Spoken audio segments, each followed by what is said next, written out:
शेतकरी मित्रांनो नमस्कार, मी दीपक पाटील, वेलकम सीड्स या कंपनीचा कंपनी प्रतिनिधी। आज आपण आलोय सोनगाव या गावी। आपल्यासोबत आहेत सोनगावचे प्रगतशील शेतकरी अप्पासाहेब कांडेकर। त्यांनी वेलकम सीड्स या कंपनीची 1455 या फ्लावरची लागवड केलेली आहे। आपण थोडक्यात त्यांच्याकडून जाणून घेऊ त्यांना कसं काय वाटलं हे वाण। दादा नमस्कार, आपलं नाव काय दादा? अप्पासाहेब सुखदेव कांडेकर, गाव सोनगाव, तालुका नेपाळ, जिल्हा नाशिक। मोबाईल नंबर काय आपला? 93 71 94 67। बरोबर, तुम्ही कोणती फ्लावर लागवड केली आता? 1455। वेलकम सीड्स या कंपनीची 1455 लागवड केली। कधीची लागवड आहे आपली ही? 27 जून 2026 रोजी तुम्ही लागवड केली आहे। आज तारीख आहे 21 ऑगस्ट 2026।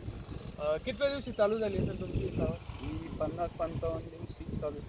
बरोबर, आज तिसरा पुढे आज तुमचा तिसऱ्यांदा आता आणि करताय तुम्ही। किती काडी लागवड केली आपण? ही 13,000 काढली। 13,000 जवळपास तुम्ही लागवड केलेली। बरं, तुम्हाला इतर वाणापेक्षा हिच्यात खास वैशिष्ट्य काय वाटले? तर वाणापेक्षा म्हणजे हिच्यावर रोगाला थोडीशी कमी बळी बरं, रोगाला कमी बळी पडते आणि कण पण सफेद आहे, शुभ्र आहे एकदम। एकदम पांढरा शुभ्र असा व्यापारी कंद आहे। मार्केटला मागत आहे बरं। बरं, एकदम फिट आहे, एकदम गट माल। गट माल आहे। बरोबर, आता तुम्ही जेव्हा व्यापाऱ्याकडे जाता, आता फ्लावर घेऊन तुम्ही बऱ्याच वेळा मार्केटला गेले, तिसऱ्यांदा काढणी झाली, तर व्यापाऱ्याचं म्हणणं काय पडतं हे वाण बघून? वाण म्हणजे याला वेट आहे, किलो 1.25 किलोचा गट आहे। व्यापाऱ्यांची मागणी आहे इतर वाणापेक्षा। वेट म्हणजे वेटमुळे व्यापारी पण घेतात तिला। बरोबर, बघू शकता शेतकरी मित्रांनो तुम्ही, अतिशय पांढरा शुभ्र असा कर्ड आहे, एकदम फिट असा कर्ड आहे। शिवाय आणि दादांच्या म्हणण्यानुसार 1 ते 1.25 किलो पर्यंत एका कंदाचं वजन जात आहे।